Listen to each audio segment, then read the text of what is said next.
நீங்கள் இயேசுவை அறிய அறிய அறியத்தான் உங்கள் வாழ்க்கையில் அற்புதங்களை பார்க்க முடியும். இயேசுவை எவ்வளவு அறிந்து கொள்ளுவீங்களோ முழுமையான ஆசீர்வாதம் உண்டாகும். அதனால தான் ஞாயிற்றுக்கிழமை சர்ச்சுக்கு வாங்க, வசனத்தை கேளுங்க என்று சொல்லுவதற்கு காரணம், நீங்கள் வசனத்தை கேட்க கேட்க இயேசுவை பற்றி தெரிந்து கொள்ள உங்களுடைய வாழ்க்கையில் ஒரு பரிபூரண ஆசீர்வாதம் உண்டாகும். அவர் எப்படிப்பட்டவர் என்பதை அறியும் போது தான் அற்புதங்களை பெற்றுக்கொள்ள முடியும். இந்த அற்புதத்திலிருந்து இயேசுவனுடைய 3 சுபாவங்கள், குணங்களை பார்க்க முடியும். முதலாவது காரியம் என்னவென்றால், இந்த லூக்கா 13ஆம் அதிகாரம் 12வது வசனத்தில் இயேசு அந்த பெண்ணை கண்டார் என்று எழுதப்பட்டிருக்கிறது. கூட்டத்துக்குள்ள அந்த மகள் உட்கார்ந்து இருக்கிறாள்.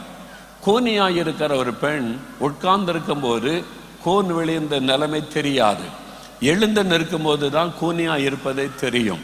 அந்த மகள் கூட்டத்துக்குள்ளே உட்கார்ந்து இருக்கிறாள். இயேசு அவளை கண்டார். இயேசு அந்த பெண்ணை கண்டார். வேதனையோடு இருந்த பெண், கட்டப்பட்டிருந்த ஒரு பெண், 18 வருஷம் துக்கத்தோடு இருந்த அந்த பெண்ணை இயேசுடைய கண்கள் கண்டது. அவர் காண்கிற ஒரு தேவன். இந்த கூட்டத்துக்குள்ள நீங்க எங்க உட்கார்ந்து இருந்தாலும் உங்களுடைய வேதனைகளை காண்கிற ஒரு தேவன், உங்களுடைய துக்கத்தை காண்கிற ஒரு தேவன், உங்களுடைய பிரச்சனைகளை காண்கிற ஒரு தேவன், உங்களுடைய மன வேதனைகளை காண்கிற ஒரு தேவன்.